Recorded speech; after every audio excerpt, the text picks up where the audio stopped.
For the past few weeks, I've been filming golfers of various skill levels. We're going to look at the results that they had from this process and then listen to some of their comments about it. Before we begin, I'd like to give you a little background on myself and how I came about developing this program. For the past 10 years, I've been working full-time as a sports psychologist.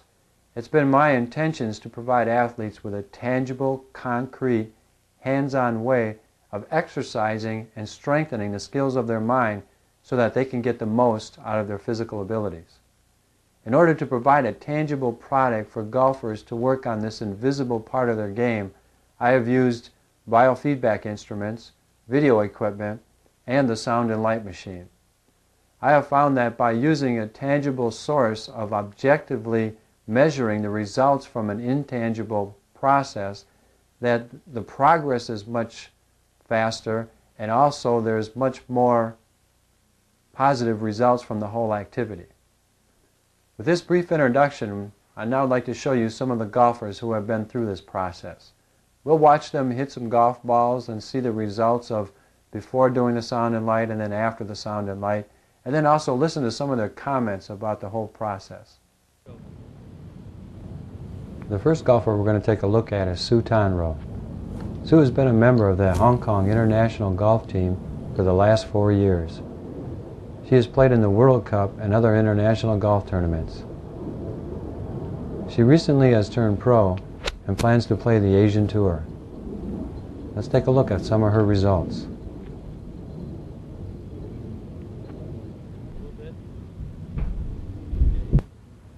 Each golfer went through a short warm-up routine and then hit 5 golf balls.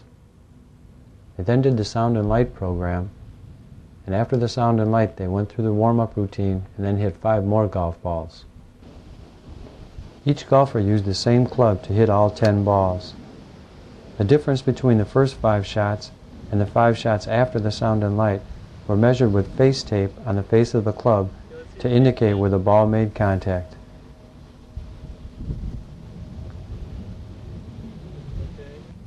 Okay, how'd that feel? Well, I got away with that shot. I caught it on the toe, but the result was good. Okay, but you hit it out on the toe. Yeah. Okay. It wasn't smooth. Timing wasn't that good.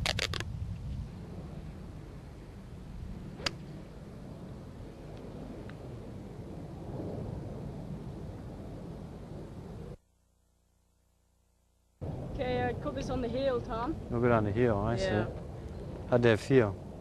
Well, again, the swing was contrived. Not as flowing as I'd like it.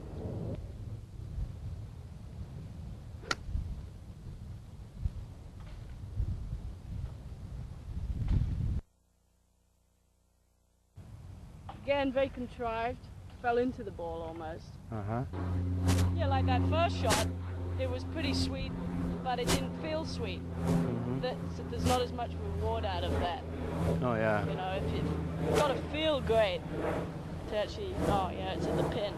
Yeah, that's unusual in that when you think if you hit it in the center of the club, it would feel sweet. Right. You know, it would feel pure. Yeah. But because of the contrived effort kind of motion that you put into it, That's true. you weren't allowed to feel that. Yeah.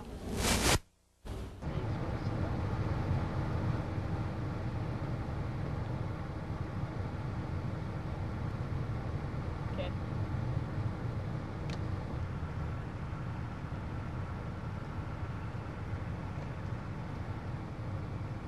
Okay, that's good. That's good? Yeah. Okay. I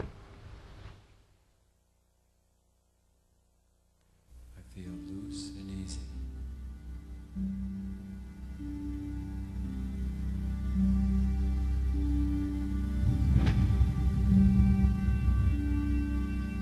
The sound and light experience, as produced by the David Paradise, uses blue-tinted white lights and isochronic tones. The frequency of these lights and tones gently guide the brain into states of mind that support accelerated learning and deep relaxation. It's this quiet, receptive condition of the mind that allows the golfer to accept and absorb the information on the golf tape more readily, as well as achieve that state of mind most conducive to playing their best golf. Feel your best putting stroke as you smoothly move the putter head through the ball. thing was how easy it was to breathe. Breathing I never thought was an important factor with the golf swing and golf. But the sound and light, when you're on the sound and light, you just feel empty. Everything is empty and light. And breathing, you notice how well you breathe, how consistent you breathe. I was able to breathe a lot more easily out there. Because when you're nervous, that one pretty good? It's difficult to keep that oxygen going. Oh, yeah. You know? Could you tighten up? Yeah. Yeah. And I never realized until we met how breathing was important. Before we started working with the sound and light, what would you use to train yourself? Go in the hole for these different. Exactly. Sit on the Nothing. heel. Well, what is that? How'd that feel? Good. Meditation, well, easy that, you know. You weren't able to do No. that. No way. But you find that the effects that you get from the sound and light are similar to Yeah. meditating. Right. To what level that I've done. And your mind is more quiet and Right. focused and absorbed Right. on. And you can think of that one shot, that one hole. And a more positive thoughts too. You know, as we were saying, the more tight you get, the more errors you make, the more you start doubting yourself. Yeah. And negative feelings on the golf course are the worst. Yeah, that was the pattern I think I saw in the beginning. Was you were thinking too much. Thinking you started too much, analyzing, trying too hard. criticizing, then doubt, worry, fear, and then you just had a hard time Right. pulling the trigger when you were out Right. there. And let's face it, golf, if you try too hard, it seems unfair. The more you care, the worse, the less reward you have. But it's difficult to get that happy medium. Yeah. But the sunlight does it for you. All the comments that we have are just so good, Tom, that if I was listening to what I was saying, or what we were discussing, you don't know whether to believe it. You don't know if it's the truth or not. Oh, it almost sounds too good to be true. You understand? Yeah. Till you've Right. experienced it, it does. It sounds too good to be true. True. But yeah, I've had a lot of people make that same But comment. until they go through it, like we were saying earlier, will they understand how good it actually is? Yeah, you can't describe it with words. Can't describe it with words. No, it just doesn't give it justice. Right. So what would you say is the biggest difference between how you were hitting them before and how you're hitting them now? The rhythm, really, how much effort's involved. Before at the beginning, I was really tight, and of course, it's not going to be. That's where the timing comes from. If we're relaxed, it's going to get the timing's going to be greater, and you're going to hit it longer. I mean, it's a mistake when you're trying to hit it far. When you really want to try and hit it far, you tighten up. It's not going to go as far. Okay. So you were a getting more relaxed swing, distance. You're going to get more distance. Okay. And these last 5 are certainly longer than the first 5. And anything else? The ball flight The looked a ball little... flight, that's right. The first 5, the ball flight was lower. Again, moving ahead of it a little bit too much.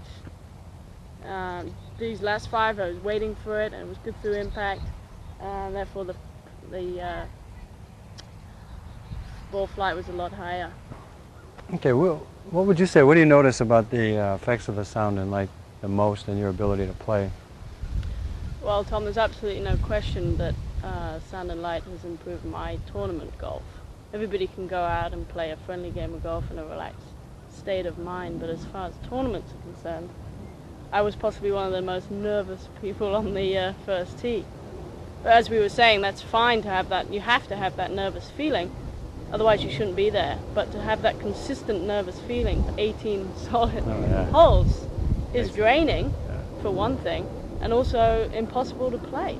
You can't take on that good golf swing with a nervous state of mind. And if I do the sound and light 15 minutes before I play, no problem. You're able to kind of sink into your game. Right, and take one hole, one shot, instead of constantly thinking 3 to 4 holes ahead. What if? How am I going to do? You know, trying to create that score instead of the score happening. But there was no way of me able to get rid of that feeling. You didn't know how. I didn't know how until I did the sound and light with you. Yeah. Well, I remember when we first started how busy your mind was. Your mind had a tendency to get real fast and yeah, I remember you active. saying, good mind for a party, but not for the golf course. So